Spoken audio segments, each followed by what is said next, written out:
Halo semuanya, kembali lagi di kelas matematika bersama Ibu Dian.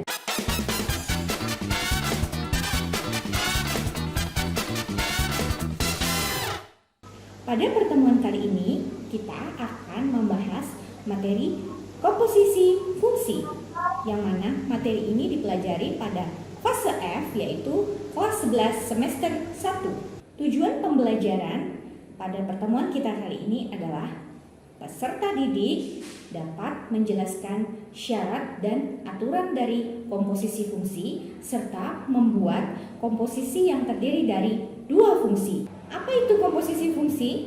Ada yang tahu nggak? A few moments later. Oke, mari kita bahas. Komposisi fungsi adalah susunan dari beberapa fungsi yang terhubung dan saling berkaitan.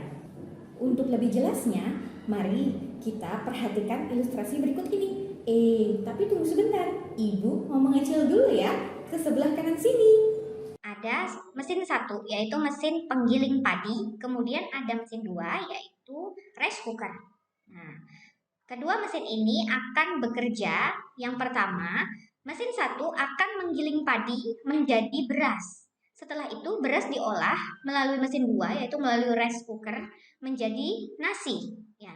Nah, jika kita misalkan mesin satu sebagai fungsi G dan mesin dua sebagai fungsi F, maka di sini padi bisa kita misalkan sebagai X. Nah, kemudian X kita substitusikan ke fungsi G, sedemikian sehingga kita akan mendapatkan nilai GX, yang mana GX ini adalah si beras tadi. Ya. Kemudian si beras ini akan diolah lagi di mesin 2, yaitu di fungsi F, sedemikian sehingga kita akan mendapatkan nasi, yang mana kita bisa membuatnya menjadi sebuah fungsi, yaitu FGX. Ya, jadi ini adalah salah satu contoh dari fungsi komposisi dalam kehidupan sehari-hari. Nah, sekarang kita coba misalkan saja ya, fungsi G-nya adalah X plus 3. Kemudian fungsi F-nya adalah 2X min 1. Nah, lalu X-nya kita misalkan 2. Nah, X ini akan kita substitusikan ke GX, sedemikian sehingga kita mendapatkan nilai G2, yaitu 2 tambah 3 sama dengan 5. Nah, kemudian G2 ini akan kita substitusikan ke Fx ya. Jadi 5-nya ini akan kita substitusikan ke Fx, sedemikian sehingga kita mendapatkan 2 dikali 5 dikurangi 1, yaitu 9. Oke, selanjutnya kita akan membahas operasi komposisi fungsi. Notasi dari operasi komposisi fungsi adalah O, ya, seperti huruf O, tapi kita bisa baca menjadi bundaran, ya. Nah, di mana kita punya F bundaran G, ya, seperti yang ada di tulisan ini, kita bisa baca menjadi F bundaran G. Dengan F bundaran GX-nya sama dengan F GX, artinya fungsi GX akan kita substitusikan ke dalam fungsi F. Kemudian G bundaran F dengan G bundaran Fx-nya sama dengan GFX, di mana fungsi Fx-nya akan kita substitusikan ke dalam fungsi G. Seperti itu ya. Lalu sekarang, apakah F bundaran GX sama dengan G bundaran Fx?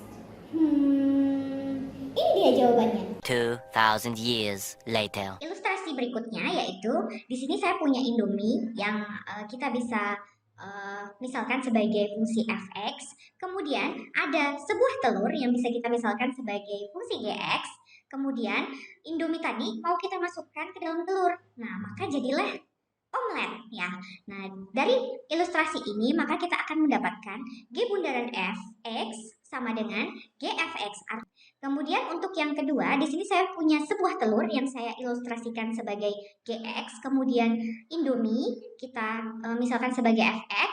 Nah, telur ini mau kita masukkan ke dalam Indomie. Nah, maka jadilah seperti ini, mie telur ya.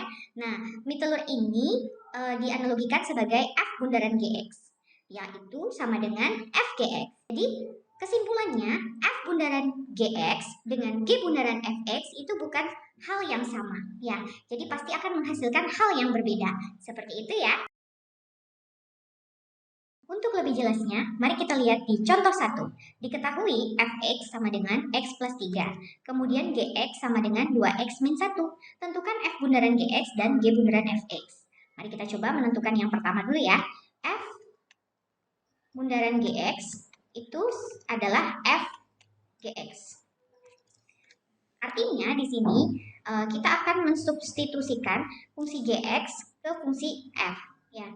Dimana tadi di sini fungsi f-nya adalah x plus 3, maka di sini kita punya gx ditambah 3. Ya. Lalu kita ganti saja gx-nya dengan yang sudah diketahui. Gx-nya kan 2x min 1, berarti kita tuliskan di sini 2x min 1 ditambah 3. Maka kita punya 2x min 1 ditambah 3. Sehingga ini akan menghasilkan 2x ditambah 2. Lanjut ke G bundaran fx. G bundaran fx-nya berarti G fx. Yang mana kita akan mensubstitusikan fungsi fx ke fungsi g. Ya. Nah, di sini fungsi g-nya 2x min 1. Kita tinggal mengganti saja x-nya dengan fx. Jadi seperti ini. 2 fx min 1. Lalu fx-nya kita ganti dengan x plus 3. Maka kita punya 2x plus 3 dikurangi 1. Sama dengan, kita kalikan ya. Ini 2 dikali x kita dapat 2x. 2 dikali 3 kita dapat plus 6 min 1. Jadi kita dapat hasil akhirnya 2x ditambah 5. Oke, itu tadi penjelasan terkait dengan komposisi fungsi. Dan terima kasih sudah menonton video ini. See you!